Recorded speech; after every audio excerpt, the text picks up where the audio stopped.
Call him over right this instant, Shilian said. Fengxin closed the index and middle fingers of his right hand together and pressed them to his temple, connecting with Mu Qing in the spiritual communication array. On the other side, Qirong clicked his tongue. So you came out of that remote place, Yong'an? Truly, barren lands produce unruly radicals. Think you can rob the gods just because you're poor? Then I won't rob, Lang Ying said. I will pay my respects and worship this god of yours right now. I will kneel and kowtow and beg him to give me money to save the lives of the people of my hometown. But will he do so? Qirong was momentarily stumped, thinking, if I say yes, this guy wouldn't actually run away with all the money like it's his, right? He replied, His Highness the Crown Prince has become a god, and gods are busy to death. Who has the time to mind you radicals? Hearing this, Lang Ying nodded slowly. I didn't think he'd care either. It's not like we never prayed or begged, but it didn't work at all. Those who are meant to die will still die. Shilian was shaken, and another cultivator shouted, You, to be so disrespectful in the halls of God. Aren't you afraid of heaven's condemnation? However, Lang Ying replied, It doesn't matter anymore. Condemn me if they must.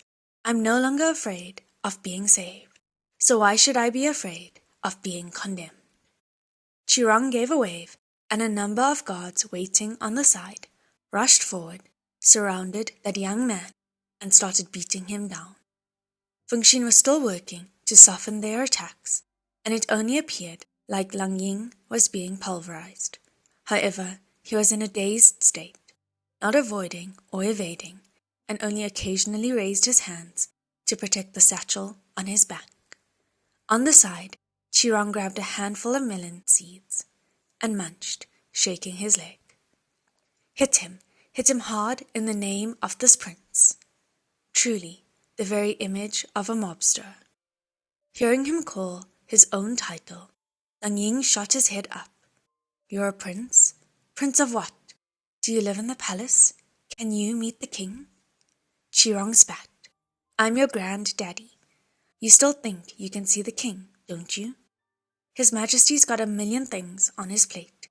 He ain't got time for you. Lang Ying twisted his neck and demanded stubbornly, Why hasn't he got time for me? The gods don't have time for me, and neither does His Majesty. Then who has time to hear me? Just who should I go to? Does the king know just how many people have died in Yong'an? Do the people of the royal capital know?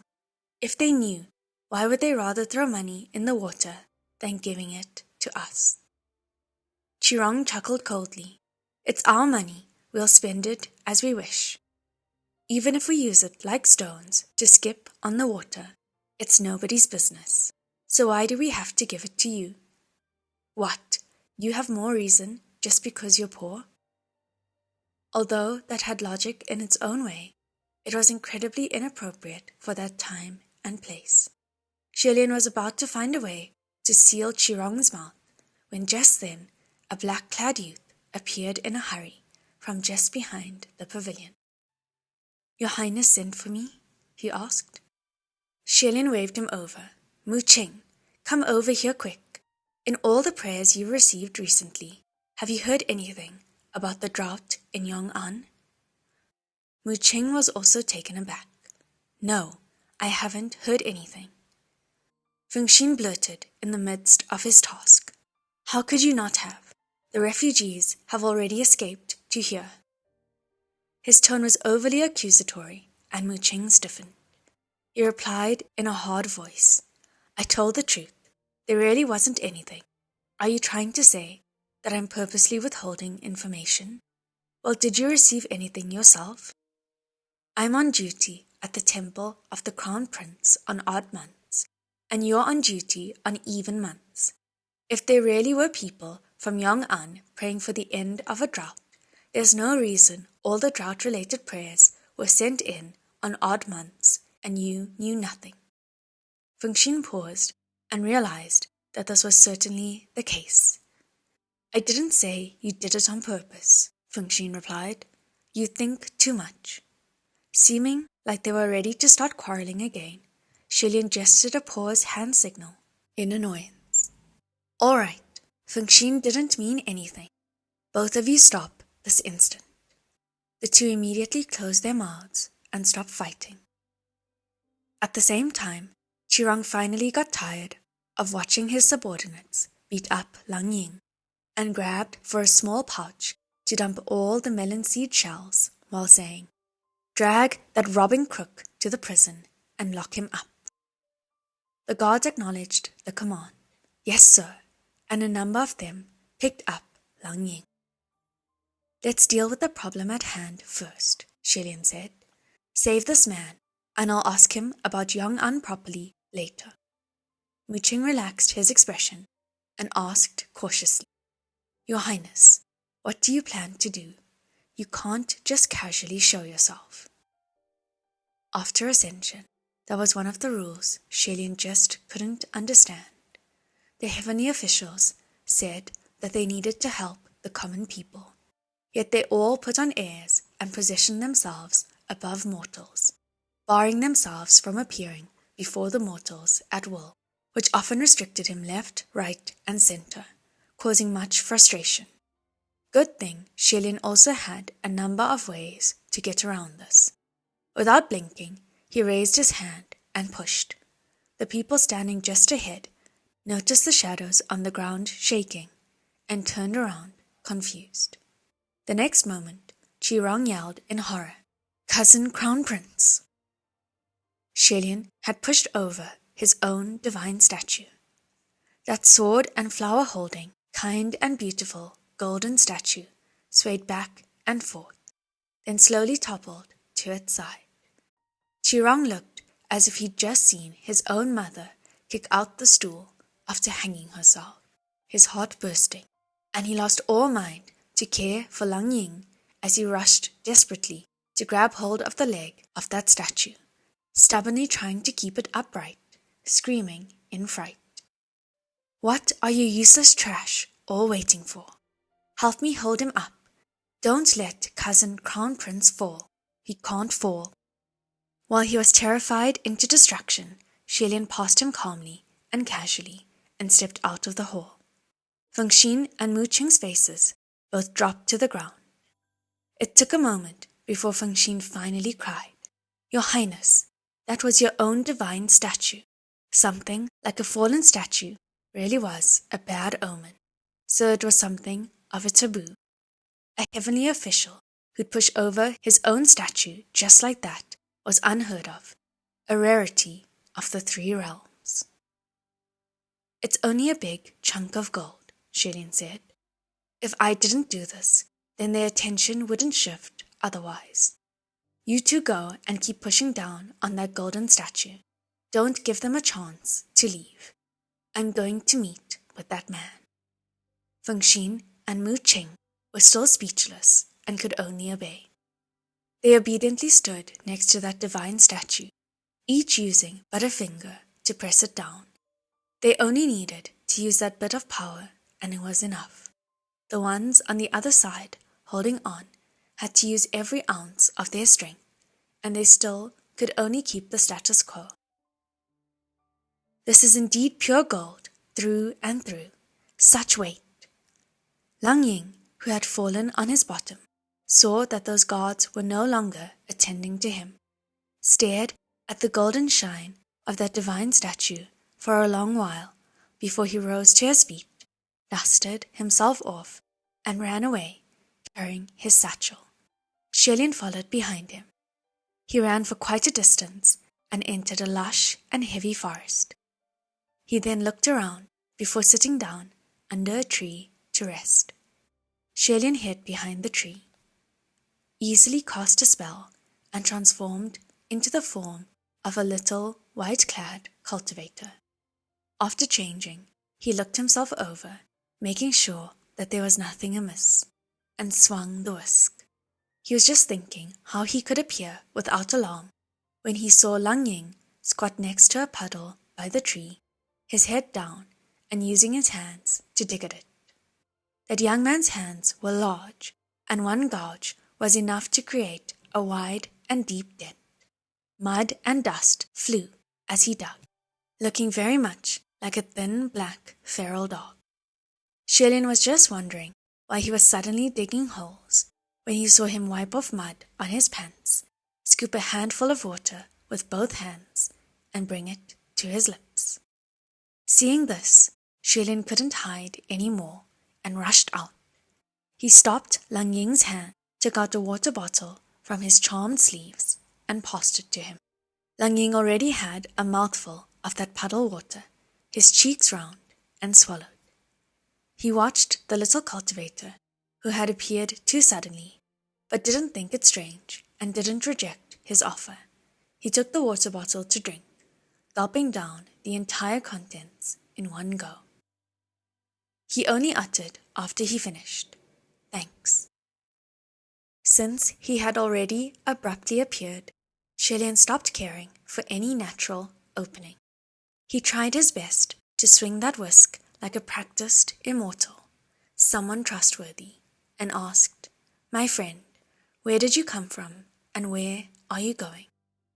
"We came from the bay of Lang in the city of Yong'an. I was going to go to the royal palace, but I've changed my mind.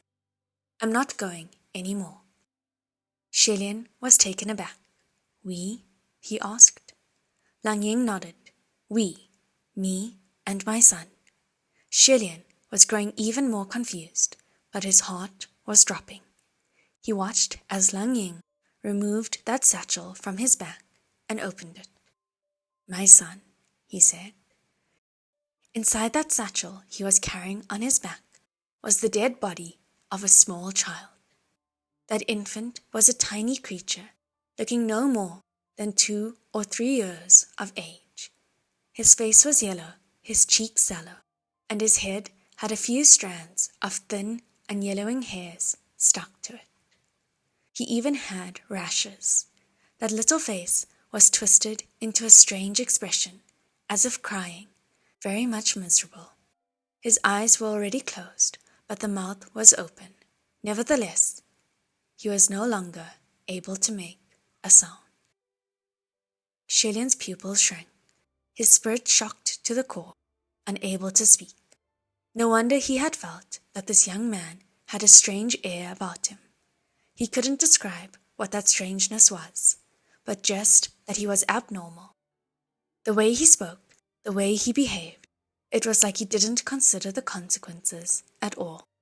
Blunt and berserk without a care.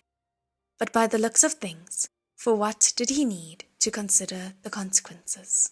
After showing him his son, Lang Ying wrapped his child anew and carefully stringed up the fringes.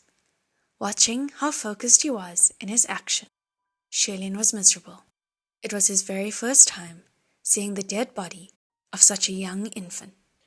He asked, stammering, How did your son die?" Lang Ying adjusted the satchel on his back and replied, bemused, "How did he die? I don't know how he died. Thirsty, hungry, sick, maybe a bit of everything." He scratched his head. "When I first carried him out of Yong'an, he would still cough a bit and called, 'Dad, Dad,' on my back. Gradually, there were no more cries, only coughing. And then there were no more coughs. I thought he'd fallen asleep. Later, when I found something to eat and wanted to wake him up, he wouldn't wake up." That child had died on the road of escape. Lang Ying shook his head. "I don't know how to take care of children. If my wife knew our son died, she'd yell at me to death." After a moment of silence, he added, "I really wish my wife could still yell at me." His expression had been calm the entire time, like a branch of a withered tree, a pool of dead water without a trace of life or ripples. Shilian's throat tightened, unable to swallow.